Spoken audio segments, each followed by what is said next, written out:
যেসব ছাত্রছাত্রীরা গৌড়বঙ্গ ইউনিভার্সিটির অধীনে 2023-24 শিক্ষাবর্ষে বিএ ফার্স্ট সেমিস্টারে বিভিন্ন কলেজে মাইনর এ হিসেবে বাংলা সাবজেক্টটি পড়ছো, তোমাদের সেই বাংলা মাইনরের গুরুত্বপূর্ণ প্রশ্নের সাজেশন নিয়ে থাকছে কিন্তু আজকের এই ভিডিও।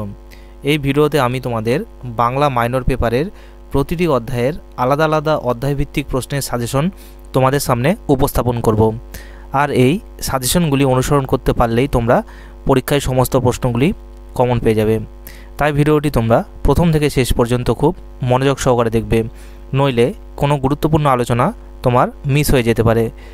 এই ভিডিওতে দেওয়া সাজেশনগুলি যদি তোমরা স্টাডি মেটেরিয়াল হিসেবে নিতে চাও তাহলে তারা 250 টাকা দিয়ে তা সংগ্রহ করতে পারো। এর জন্য তোমরা 9733232139 এই হোয়াটসঅ্যাপ নম্বরে যোগাযোগ করতে পারো। মূল ভিডিও শুরু করার আগে ভিডিওটিতে একটি লাইক, চ্যানেলে নতুন হয়ে থাকলে চ্যানেলটি সাবস্ক্রাইব করে পাশে থাকা বেল আইকন ক্লিক করে দিও পরবর্তী আপডেটগুলো নোটিফিকেশন আকারে পাওয়ার জন্য, কারণ এই চ্যানেলেই কলেজ ও ইউনিভার্সিটি রিলেটেড বিভিন্ন বিষয়ের সাজেশন ও নিউজ সবার আগে তুমি পেয়ে যাবে। তাহলে শুরু করছি আজকের এই বিশেষ ভিডিওটি।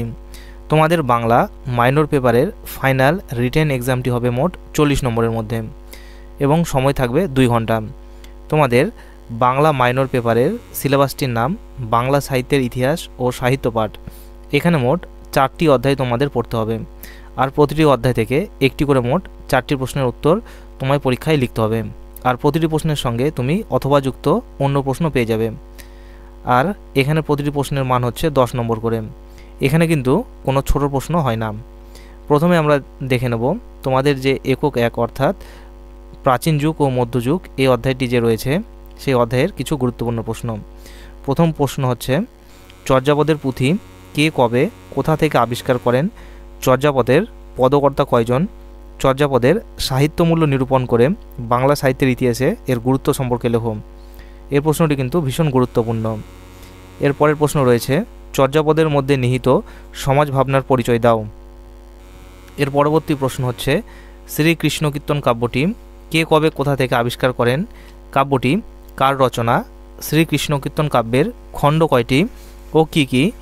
শ্রীকৃষ্ণ কীর্তন কাব্যের কাহিনী সংক্ষেপে বর্ণনা করো। এটিও কিন্তু খুব গুরুত্বপূর্ণ প্রশ্ন। এরপরের প্রশ্নটি হচ্ছে, শ্রীকৃষ্ণ কীর্তন কাব্যের মূল চরিত্রগুলির নাম উল্লেখ করো। এই কাব্যে রাধা চরিত্রটির সংক্ষিপ্ত বর্ণনা দাও। শ্রীকৃষ্ণ কীর্তন কাব্যের ঐতিহাসিক গুরুত্ব সম্পর্কে লেখো। এটিও খুব গুরুত্বপূর্ণ প্রশ্ন।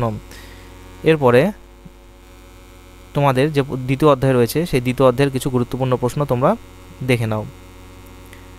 তো প্রথম প্রশ্ন হচ্ছে, মধ্যযুগে রচিত চৈতন্য জীবনী সাহিত্যের পরিচয় দাও। কোন কাব্যটিকে তুমি শ্রেষ্ঠ বলে মনে করো তা যুক্তিসহ আলোচনা করো। অথবা এই প্রশ্নটি অন্য যেভাবে ঘুরিয়ে আসতে পারে, বাংলা ভাষায় শ্রেষ্ঠ চৈতন্য জীবনী কাব্যটির নাম কি? কাব্যটিকে কেন শ্রেষ্ঠ বলা হয় তা ব্যাখ্যা করো। এটি কিন্তু এই দ্বিতীয় অধ্যায়ের ভীষণ গুরুত্বপূর্ণ প্রশ্ন। এর পরবর্তী প্রশ্ন রয়েছে, বাংলা ভাষায় প্রথম চৈতন্য জীবনী কাব্যটির নাম কি? কাব্যটি সম্পর্কে সংক্ষিপ্ত আলোচনা করো। এরপরের প্রশ্ন রয়েছে, বাংলার সমাজ ও সাহিত্যে চৈতন্যদেবের অবদান আলোচনা করো। এরপরের প্রশ্ন, সপ্তদশ অষ্টাদশ শতাব্দীর উত্তরবঙ্গের মনসামঙ্গল কাব্যের প্রধান 2জন কবির পরিচয় ও কাব্য রচনার বিবরণ দাও। অথবা মনসামঙ্গল কাব্যের শ্রেষ্ঠ কবিকে তার শ্রেষ্ঠত্বের কারণগুলো আলোচনা করো। এটিও কিন্তু ভীষণ গুরুত্বপূর্ণ প্রশ্ন। এরপরের প্রশ্ন রয়েছে, চণ্ডীমঙ্গল কাব্যের কয়টি খণ্ড ও কী কী? এই কাব্যের শ্রেষ্ঠ কবিকে তার শ্রেষ্ঠত্বের কারণগুলি আলোচনা করো। এরপরের প্রশ্ন, বাংলা ভাষায় রামায়ণের প্রথম অনুবাদকের নাম কি? তার ব্যক্তিগত জীবন সম্পর্কে আলোচনা করো। কবির কাব্যের পরিচয় দিয়ে জনপ্রিয়তার কারণ আলোচনা করো।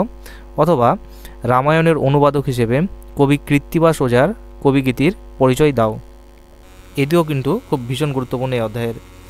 এরপরের প্রশ্ন রয়েছে, ধর্মমঙ্গলকে রাঢ়ের জাতীয় মহাকাব্য বলা কতটা যুক্তিযুক্ত তা আলোচনা করো। এই কাব্যধারায় একজন বিশিষ্ট কবির কাব্যকৃতি সম্পর্কে আলোচনা করো। এরপরের প্রশ্ন রয়েছে, সপ্তদশ শতাব্দীর মুসলমান কবিদের সম্পর্কে কেউ কেউ বলেন যে তারাই মধ্যযুগীয় বাংলা সাহিত্যের গতানুগতিকতা ভঙ্গ করে নূতনত্বের পরিচয় দেন। এর প্রসঙ্গে আরাকান রাজসভার কবিদের অবদান আলোচনা করো। অথবা আরাকান রাজসভার পৃষ্ঠপোষকতায় রচিত কাব্যধারায় প্রধান 2জন কবির পরিচয় ও তাদের কাব্যের নাম ও বৈশিষ্ট্য লিপিবদ্ধ করো। কিসে তাদের স্বাতন্ত্র্য ধরা পড়েছে তা দেখাও। অথবা দৌলত কাজী ও আলাউল রচিত কাব্যগুলির নাম লেখো। এই কাব্যগ্রন্থগুলির সূত্রে কবিদ্বয়ের রচনা বৈশিষ্ট্য সংক্ষেপে লেখো। এটিও কিন্তু ভীষণ গুরুত্বপূর্ণ। এরপরের প্রশ্ন রয়েছে, বাউল গানের ভিতর যে সাধনার মূল তত্ত্ব নিহিত আছে তার সংক্ষেপে আলোচনা করো। একজন বাউল কবির কাব্য প্রতিভা সম্পর্কে লেখো। অথবা বাউল গীতির সূচনা পর্ব ও তার বিস্তার আলোচনা করো। বাউল গীতিতে লালন ফকিরের অবদান আলোচনা করো। অথবা বাংলা সাহিত্যের ইতিহাসে বাউল সঙ্গীতের ভূমিকা নির্ণয় করো। এটিও কিন্তু ভীষণ গুরুত্বপূর্ণ। এরপরের প্রশ্ন রয়েছে, বিদ্যাপতিকে বাংলা সাহিত্যে অন্তর্ভুক্তির কারণ আলোচনা করো এবং পদাবলী সাহিত্যে বিদ্যাপতির কবিকৃতি সম্পর্কে লেখো। এরপরের প্রশ্ন, পদাবলী সাহিত্যে চণ্ডীদাসের কবিকৃতিত্ব আলোচনা করো। তোমাদের একক 2 থেকে একটু বেশি সংখ্যক প্রশ্ন সাজেশন করা হয়েছে, কারণ এই সিলেবাসটি নতুন, আর এই নতুন সিলেবাসেই তোমরা প্রথম পরীক্ষা দিচ্ছ, তাই এখানে প্রশ্ন বেছে সাজেশন করা অত্যন্ত মুশকিল।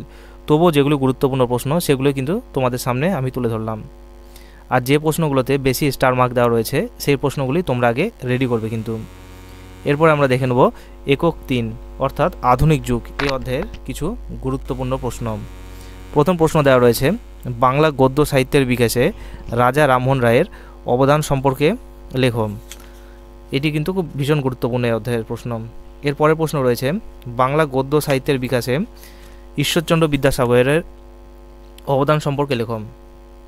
এরপরের প্রশ্ন, বাংলা গদ্য রচনার ধারায় কালীপ্রসন্ন সিংহের অবদান বিষয়ে আলোচনা করো। এরপরের প্রশ্ন, বাংলা উপন্যাসে বঙ্কিমচন্দ্র চট্টোপাধ্যায়ের অবদান সম্পর্কে আলোচনা করো। এর পরবর্তী প্রশ্ন, বাংলা নাট্য সাহিত্যের ইতিহাসে মধুসূদন দত্তের অবদান সম্পর্কে আলোচনা করো। এরপরের প্রশ্ন রয়েছে, বাংলা নাট্য সাহিত্যের ইতিহাসে দীনবন্ধু মিত্রের অবদান সম্পর্কে আলোচনা করো। এরপরের প্রশ্ন, দ্বিজেন্দ্রলাল রায়ের ঐতিহাসিক নাটকগুলির নাম উল্লেখ করে নাট্য সাহিত্যে তার অবদান আলোচনা করো। অথবা বাংলা নাটকের ইতিহাসে দ্বিজেন্দ্রলাল রায়ের অবদান সম্পর্কে আলোচনা করো। এটিও কিন্তু ভীষণ গুরুত্বপূর্ণ প্রশ্ন। এরপরের প্রশ্ন, বাংলা প্রবন্ধ সাহিত্যের ইতিহাসে বঙ্কিমচন্দ্র চট্টোপাধ্যায়ের অবদান সম্পর্কে আলোচনা করো। এরপরের প্রশ্ন, প্রাবন্ধিক রবীন্দ্রনাথ ঠাকুর সম্পর্কে আলোচনা করো। এরপরে তোমরা দেখে নাও একক 4 অর্থাৎ তোমাদের যে পদ্মা নদীর মাঝি এই উপন্যাসটি রয়েছে মানিক বন্দ্যোপাধ্যায়ের রচিত, সেই অধ্যায়ের কিছু গুরুত্বপূর্ণ প্রশ্ন। প্রথম প্রশ্নটি হচ্ছে, পদ্মা নদীর মাঝি উপন্যাসে কুবের চরিত্রটি সম্পর্কে আলোচনা করো। ভীষণ গুরুত্বপূর্ণ প্রশ্ন। এরপরের প্রশ্ন, পদ্মা নদীর মাঝি উপন্যাসে হোসেন মিয়া চরিত্রটি সম্পর্কে সংক্ষেপে আলোচনা করো। এরপরের প্রশ্ন, পদ্মা নদীর মাঝি উপন্যাসে কপিলা চরিত্রটি বাংলা সাহিত্যের একটি অভিনব সংযোজন কিনা তা বিচার করো। এরপরের প্রশ্ন, পদ্মা নদীর মাঝিদের জীবনে এবং উপন্যাসে প্রাকৃতিক পরিবেশ একটি বিশিষ্ট ভূমিকা নিয়েছে, এই মন্তব্যটি কতখানি সার্থক হয়েছে আলোচনা করো। অথবা এই প্রশ্নটি অন্য যেভাবে ঘুরিয়েও আসতে পারে, আঞ্চলিক উপন্যাস হিসেবে পদ্মা নদীর মাঝি উপন্যাসটির সার্থকতা আলোচনা করো।